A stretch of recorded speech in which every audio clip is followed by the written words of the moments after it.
Chains, Chapter 18. Shortly after the clock struck 10 on Friday, thousands of boots echoed against the cobblestones of Broadway. Every soldier in New York was marching up the island to attend the hanging of Thomas Hickey, the man who almost assassinated George Washington. Becky urged me to go. There's nothing like a good hanging, is there? She gave the face of the grandfather clock another swipe with the dust rag. Keep your eye on your sister, though. Little ones disappear in big crowds. What about Madam? I asked. Nothing to worry about here, eh? Becky pointed upstairs where Madam lay atop the coverlet of her bed asleep. She stayed muddy in strong wine since Lockton fled the city. The thought of a hanging turned my belly, but Colonel Reagan would likely be there. Perhaps he would provide me an escort for Ruth and me and direct me to the gallows of the wharf. Go on, Becky said. It'll be good for you to get some air. Fetch a bucket of water with you. Water home with you, mind. I wager Madam will wake up with a thumping headache. Ruth and I found ourselves in the tide of people moving north. The wave spread out once it reached the commons, where the prison, the barracks, and a large sugar house stood. Beyond the hills to the north lay an African burial ground, and beyond that a big pond called the Collect. This was the one spot in the city where 20,000 folk could gather. I could scarce credit the number, but it was on everyone's lips. Ruth watched the crowd with big eyes and shy smiles for strangers, but she did not release my hand and kept her doll baby clutched tight to her. I half expected to see vendors selling cinnamon water and boiled sweets and currant cakes, and a conjure man who could juggle two balls and a stool. There was none in sight, but the air was of high spirits, and it felt like a fair day. I took Ruth by the hand and led her around the backside to the Bridewell prison, towards the tea water pump, where there was other slaves and servants gathered. I nodded polite and murmured my good day to the old man we called grandfather and the others who were familiar. Ruth sat in the dust. I turned our bucket upside down and sat on it and pulled a length of string from my pocket and wove it into a fanciful pattern around my fingers. Cratch cradle, Ruth clapped her hands. We lost ourselves in play, our fingers making cradles, triangles, diamonds in the manger. Suddenly there came a rough shout from the center of the commons. The crowd muttered, some folks craning their necks to see. Ruth giggled and held out her hands for me. She had made a complete mismatch of the string and could not untangle her fingers from the knot. There came another shout. Then drummers started to beat their snares, the noise crackling like lightning. Game's over, I said to Ruth, freeing her hands and pulling her to her feet. The crowd surrounding the commons had swelled to include the entire army and every soul in the city except for Madam and Becky. I scanned the rows of officers lined up behind the gallows, looking for Colonel Reagan. I could pick out General Washington astride his big gray horse at the center of the line. Next to him was a rather large figure of Colonel Knox and countless other officers I could not name. Colonel Reagan was not to be seen, but he could have been rows to the back. Blast! I should have realized they would be in formation, not scattered amongst the common folk. Another shouted order echoed off the stone front of the prison. Near 100 soldiers stepped out of the ranks and snapped into detention. The bayonet fixed to the end of their long muskets flashed in the sun. The drummers counted beating, and sweat trickled down their faces. Bet you never saw this out in the country, a familiar voice said in my ear. I whirled with a gasp. Curzon laughed at my astonishment.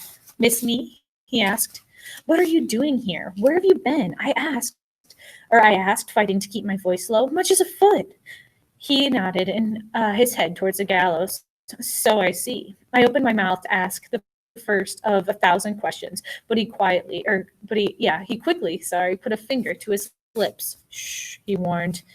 Ruth put her arms in the air and grunted. She was tired of staring at the backsides of people crowding us. I shook my head. You're too big to pick up. No, she's not. Before I could protest, Curzon tossed his ridiculous hat at me and lifted Ruth up to perch on his left shoulder. She squealed with delight and a little fear and hung onto his neck so tightly he looked to choke.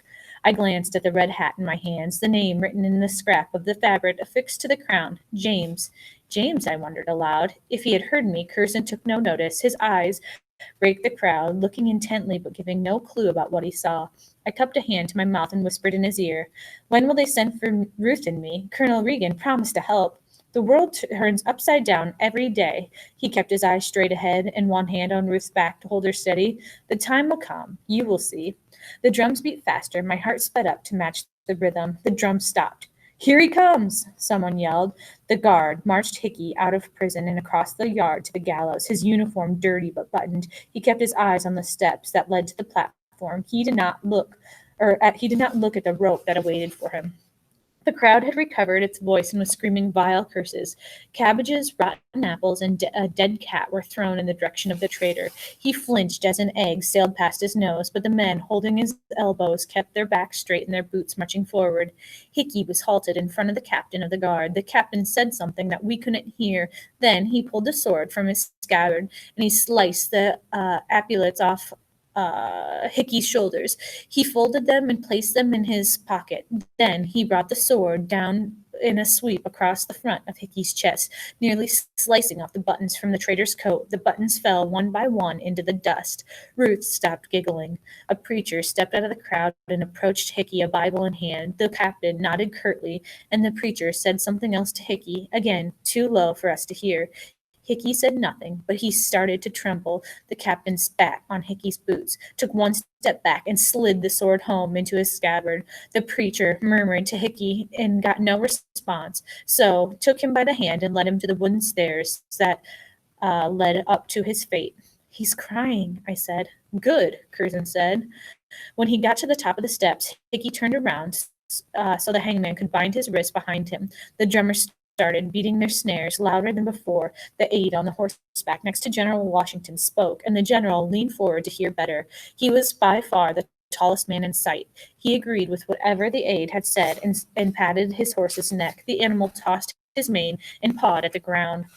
The crowd had grown so loud that Ruth realized Curzon's neck and released Curzon's neck and covered her ears with her hands. She whimpered once, I held out my arms and she slid into them. I lowered her to the ground. She stood near the top of my shoes and grasped my apron and stuck her thumb in her mouth. The hangman led Hickey to the center of the platform. He placed a knotted noose around Hickey's neck, tightened it, and then helped him climb up or onto the upright barrel. The captain of the guard raised his hand. The drumming stopped. The crowd fell silent. The captain of the guard unrolled the sheets of paper and read the charges in a loud voice. "Thomas Hickey, you have been court-martialed and found guilty of capital crimes of mutiny and sedition, of holding a treacherous correspondence with and receiving pay from the enemy for the most horrid and detestable purposes. You have been sentenced to hang from the neck until dead. You are a disgrace to your country." He rolled the paper back up. "My God, have mercy on your soul." And with that pronouncement, the hangman kicked the barrel away. The crowd gasped. I covered Ruth's eyes with my hands and closed my own.